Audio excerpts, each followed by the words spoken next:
Okay.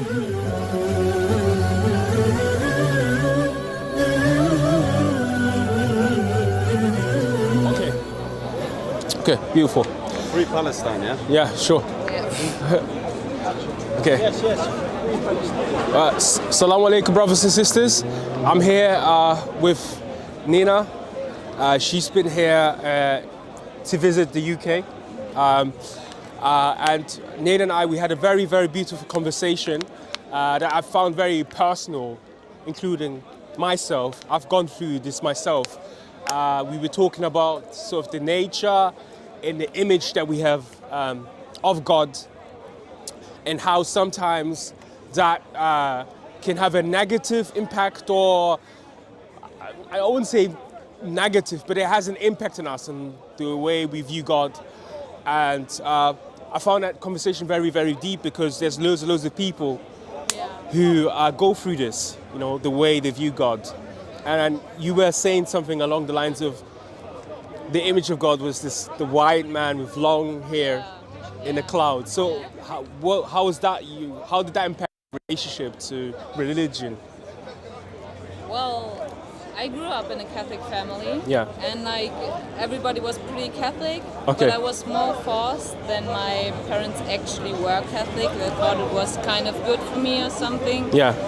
But in any kind, like when I went to the mass, Yeah. when I went to the mass or to some like children, teenager groups, Yeah.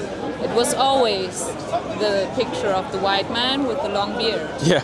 Then the first thing I wondered was like, it is like they say you shouldn't make a picture of God. Yeah. But why is this picture of God so present? Yeah. You know? Interesting. And this was what makes me wonder the first time. Yeah. Like if you can't make a picture, why do I have, as a little child, a picture of an old white man with a long beard, you know?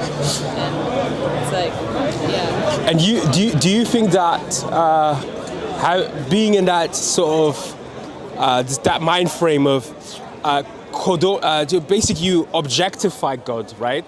So you've put boundaries around God. God now has limbs, and God has a face. Do you think that there's loads of other like people who have that issue as well when it comes to their relationship to God? I mean, your friends or your peers, or? Well, I think in the Catholic Church, yeah. Yeah. I think loads and loads of people have. I don't think that it's so present in other religions that they make a specific picture of God. But in my religion, it's pretty common. It's very, very common, and you don't even like. I don't know. I think if I would have said as a child in my church group that I think God is a woman, and God is Asian or any other nationality, then it would be very, very strange. Yeah. But yeah, it was hard to distance myself from this point of view. Yeah. So you distanced yourself from the image, but you kept the belief to God. Yeah. Interesting, very interesting. Because that's a very complex thing to do, right? To still believe in God. Because unfortunately, what I find with a lot of people is like, well, I don't believe in this myth whatsoever. I don't believe in God. If this is God, then I don't believe in God. You know, I find that quite with loads of people. But I mean, it's the same about Jesus. Yeah. It's the same about Jesus. Sure. Like in all the books and everywhere where you can see Jesus, he's the white man with long hair. But in the end, Jesus was Arabic. Yeah. Like, when you believe all the stories and everything, like just say you believe what is written in the Bible and where the person is coming from, then Jesus was an Arabic person. And not a white person with long blonde hair. You know? Like a Semitic person having Jewish ancestry. Yeah. It's very interesting. But then there's other people who would argue to say, well, every nation does that. Every nation depicts their God the way they look, you know. I think with the Islamic position is that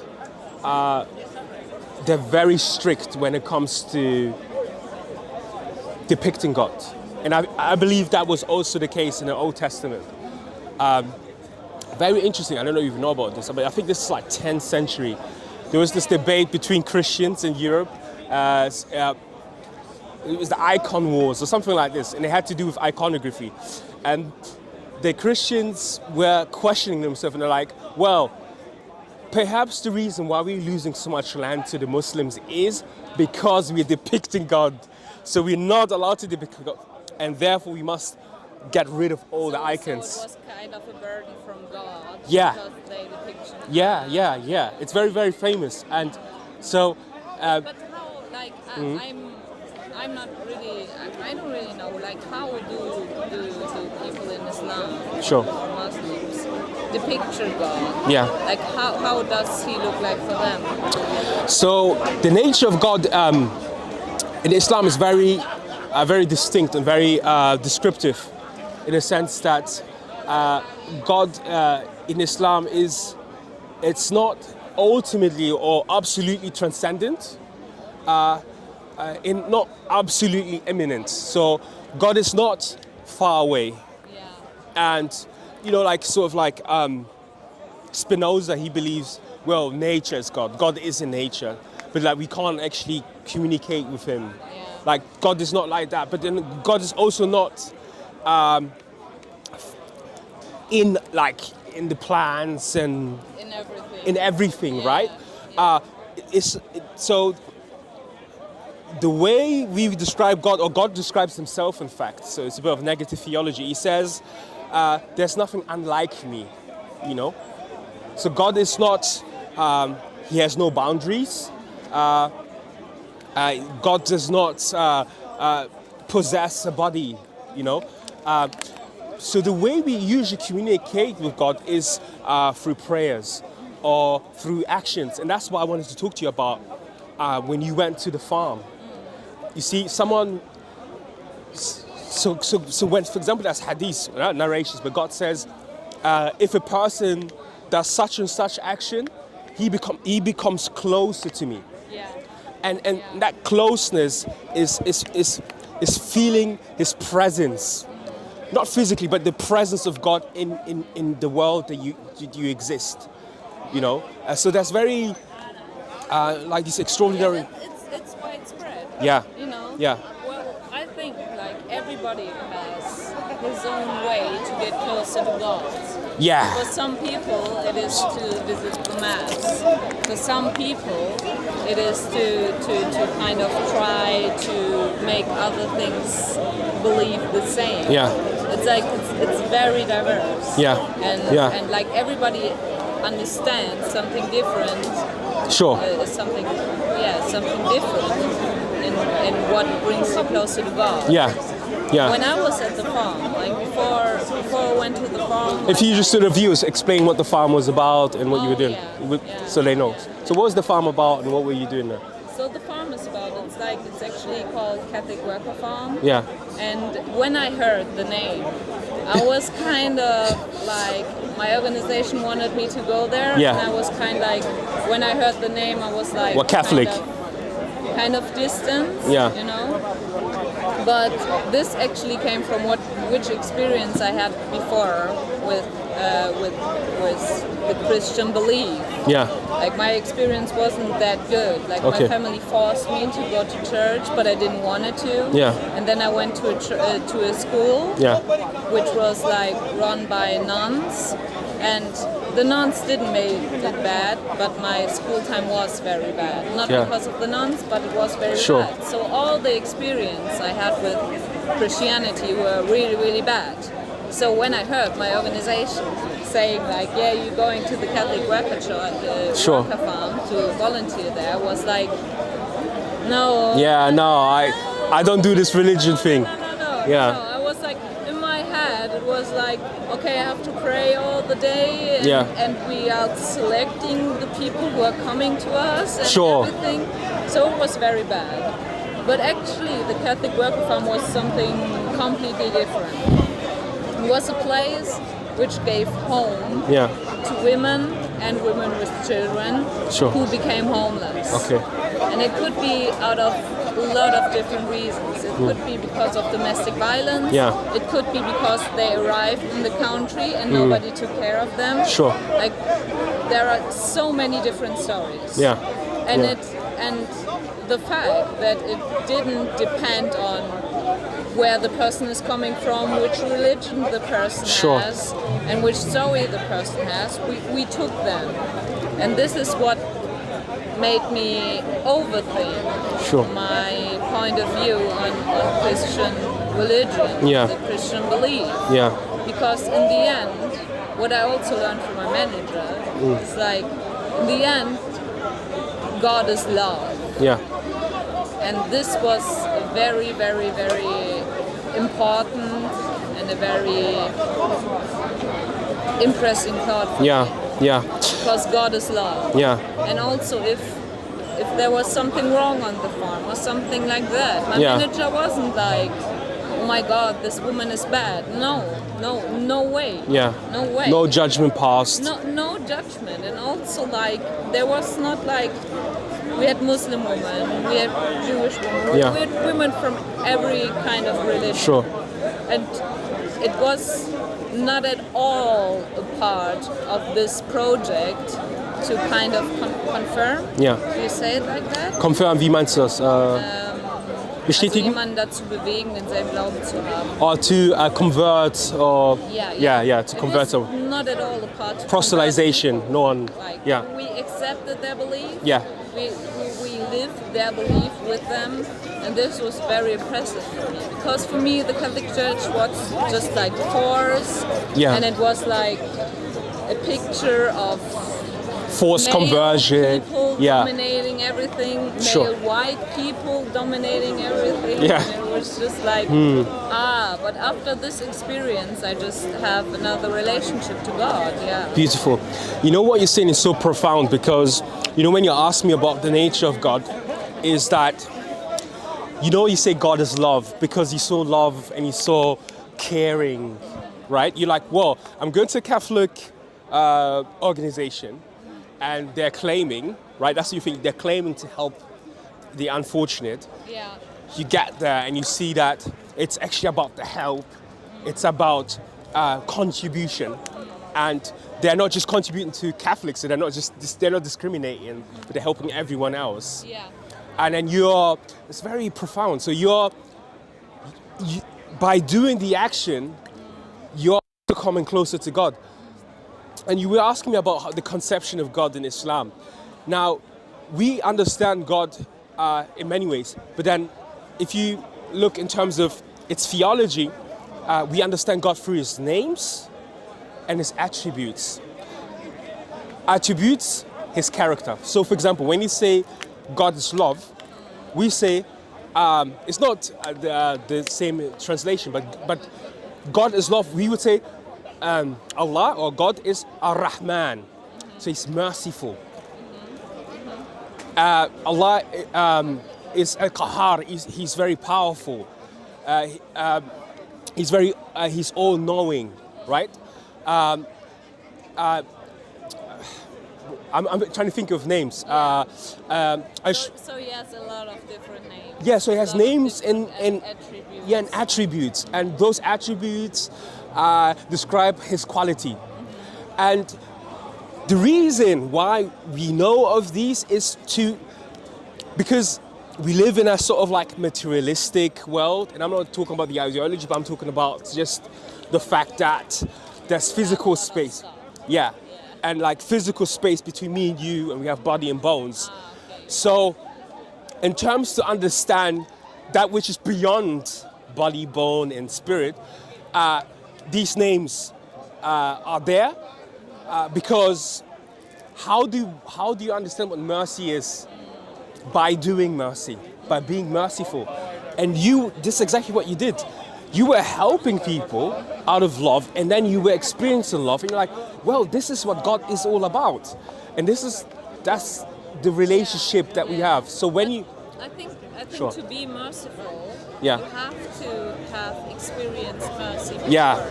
Yes. You know? Yes. And you have to have experienced love Yeah. before. Yeah. I think Yeah. this is the big part.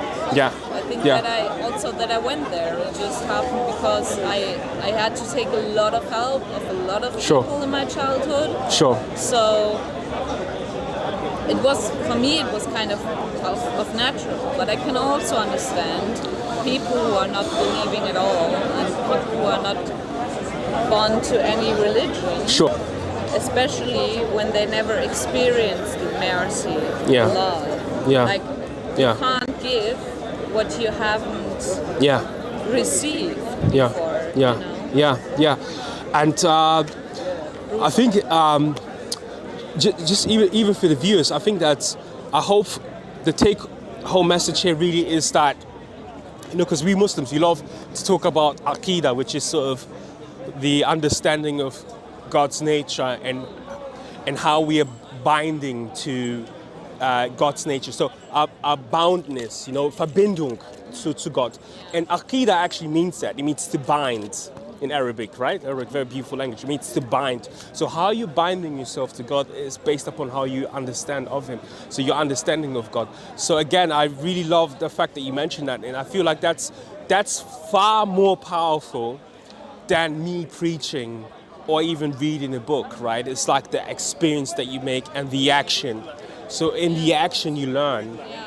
And then you look at yourself, you look at your surroundings, right? At the farm, right? You're looking at people and then you place yourself in a universe and you place them, and then God. So it's like a sort of a triangle and that's very powerful. And it shows me that you have a lot of spiritual intelligence to dissect that, because a lot of people wouldn't be able to click the two, I think it's very powerful. But I think like you have to kind of come in the position where you have to develop that. Okay. Okay. Like I think. Further explain. What do you mean by that? For example, when you live a life, you grow up with loving parents, in a good neighborhood. You never had struggles anywhere. Like when you never struggle, and when you never have to question yourself or God or your surroundings. Sure. You don't have this consciousness, I really believe that if you want to be compassionate, empathic, it's way easier or even just possible if you experience something like that. Yeah. Like when you're, for example, you are 30 years old and you're like working in a bank. And before your parents financed your study, you had nice studies, you were maybe playing basketball in your studies, and all your tests went good, and before school was good. Like when you never struggle in your life, I think a lot of people don't see the necessity or don't see the necessity. They don't search for belief. I see. So they're just perfectly fine, huh? Yeah. And I'm glad for the people who are perfectly fine, really. Sure. I wish everybody would be perfectly fine, But if you've just been perfectly fine all the time, that is great for you. That is really, really good. And I don't say that you can't be empathic when you never struggled in your life. But when you struggled, you learn to be empathic. So it's kind of like all the people, like also who I met here in Britain, and before I've been volunteering also in Germany. And all the people I met who were like with a whole heart in a kind of project, in a social project. They all had really, really serious struggles before. And again, I don't say that you can't be like that when you never struggled before. But it's more likely. Way more likely. It's way more likely. Again, brothers and sisters, I feel like Sister Nina, sorry, I'm putting the English accent to it. Again, you really, really, this is a very deep insight, and you actually answer the question. There's this guy here who says we shouldn't have any children over there. Oh, yeah. And he always comes up with, his argument is always, well, because of pain. But what you just did there, it's a very profound insight, because you're saying, and it's true, how can you be merciful if you've never been in a position to show mercy? How can you be empathetic if you've never been in a situation where you've experienced it yourself? Yeah. And you're basically saying, in a sense, and it's a very Quranic maxim, because Allah tells us about hardship, and He says hardship is there so that there is a test, to test people and to improve people. Sometimes, or fitna, which means fitna, is quite funny because in a German-speaking world, especially in the hip-hop scene, fitna is a very big term culturally, which means to cause mischievousness, to cause issues, problems. What does it mean in German? So when someone says, der hat fitna gemacht, it means he's causing issues and problems. Okay. Between, Yeah, you know, when they have yeah. beefs. He made trouble. You made trouble. Yeah, but fitna is very comprehensive. Fitna also means that which seduces people. So when there's a lot of, so say there's an issue that's very hot and everyone wants to have a part in it. Oh, he said this, he said that. That's what fitna is. But fitna also means it's a purification. So it purifies, because at the end of the fitna, I know what person you are and you know what person I am. Okay? So it separates the people, you know? And it's very beautiful because that's essentially what you're saying. You're saying, look, I would love to everyone to have a perfect life. But the fact that there are certain people who go through pain enables them to show love. Yeah. Wow. And it's incredible, honestly. I have to think about this a bit more. Yeah, because he was asking me questions, the guy. Why is pain bad? And I without going into my scripture, right? Without going into religion, I wasn't able to answer it properly. But I think that gives a very good answer to that. Because, you know, I don't know if you've been to like Africa or other places. I've been to Brazil, right? And I went to the favelas. Like, they live in houses this big. And I'm telling you, when I went to the house, the family father, and just about when I was about to leave, he starts crying. And he looks at me and he takes his arm. And he was a bit lighter than me. And he says, look, there's no like differences. I love you. And his hospitality was that, you know, very sentimental, very emotional people. So he was so emotional that I was leaving because he found a new friend in me. And he met me just one day. That's how, you know, South Americans are very sentimental like that. But they were regarded in that society one of sort of the lowest. But they have so much to give. And it perhaps comes from that place because they go through this pain, and so they can relate to people much better than someone who hasn't. This is also what I experienced. Like I told you, I'm going to Russia. Sure. And I've been there like 10 years ago. Okay. And what 10 years ago I was like, or 11 years ago, I was more a child than a grown up. Sure. And it was like the first faraway place I saw. Yeah. But when I went there and I was like staying with the family, I just experienced like, if the jobs they did, if they did it in Germany, they would be well settled. They would have a house Sure. and maybe a garden and 2 cars and stuff. But there it was like they were both working hard in good jobs. Sure. And it was just like, it was 2 rooms. Yeah. And but in the end, like they were offering me so much. Yeah. Like Yeah. it was a family of 5 persons. Okay. Like two parents, Yeah. 3 children. And normally it was like 1 parent room, 1 children, and they all slept In one room. in the bed Wow. of the parents. Wow. Because they wanted me to have a spare room. Yeah. You know, and this Yeah. is what was kind of part of my journey, that I just realized, like, not all the time and not generally, but like, it's kind of like the less people have, the more they want to give. Wow. And the more like, they were so friendly to me. And Yeah. they knew, for example, they knew I don't eat meat. Yeah. So they said like, okay, we won't eat meat as long as you're here. And then in the night, I came in the kitchen. Yeah. And the father, he was like a big guy. Like he was very tall, very very Russian-like. Very Russian-like, yeah. And I came into this room in the kitchen because I wanted to go to the toilet.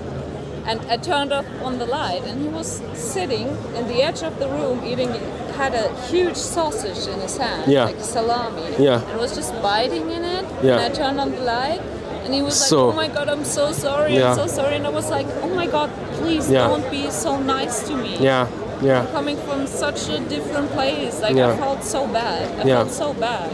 And it was... But you see that level of hospitality, it's incredible. Yeah, it's incredible. Absolutely incredible. Yeah. And like the Prophet Muhammad, he talks a lot about this as well. There are particular rules how to treat. And have you been to the Arab world? Because you said you engage. Well, you've learned a lot about like. I learned a lot about that, but I haven't been there. Yeah, but I mean, growing up in Germany, it's naturally you meet a lot of people from.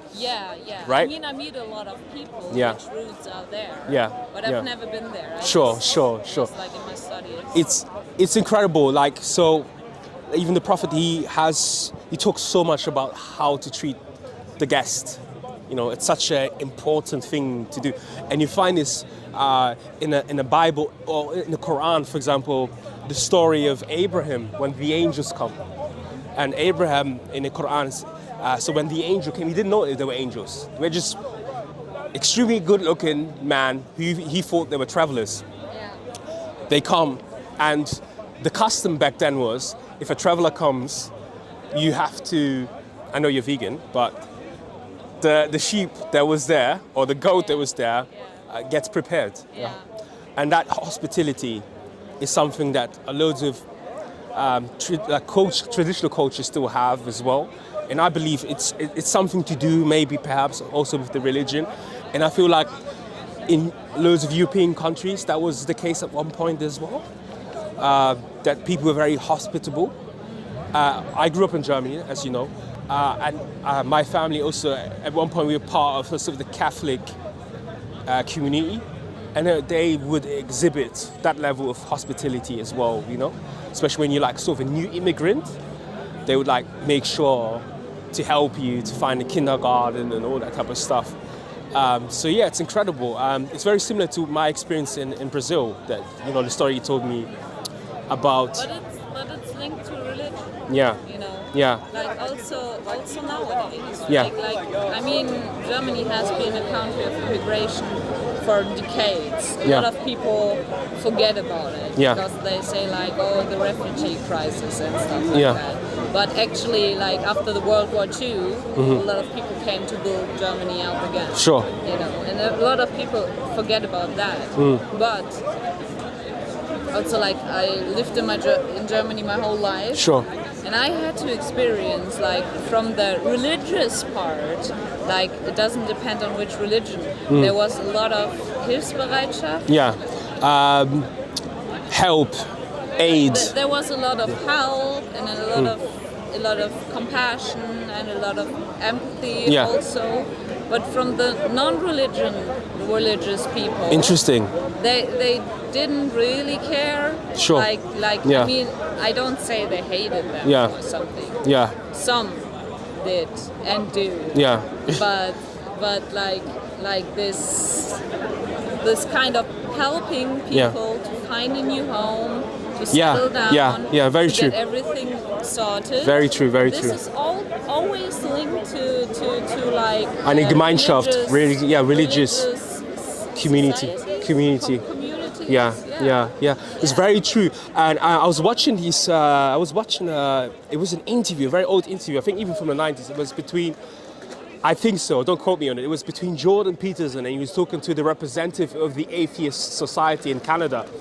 And the atheist, he admits and says, well, we atheists have a problem that we're not engaged in altruistic initiatives. So we aren't the first one when it comes to charity. We are not the first one when it comes to sort of like building communities. We're not really good at that, you know. And I think that's quite telling, you know. If atheism is sort of like the natural human default position, Standardposition, then why are you lacking at the things that you laugh at these people who believe in spaghetti monsters, but the actions speak differently.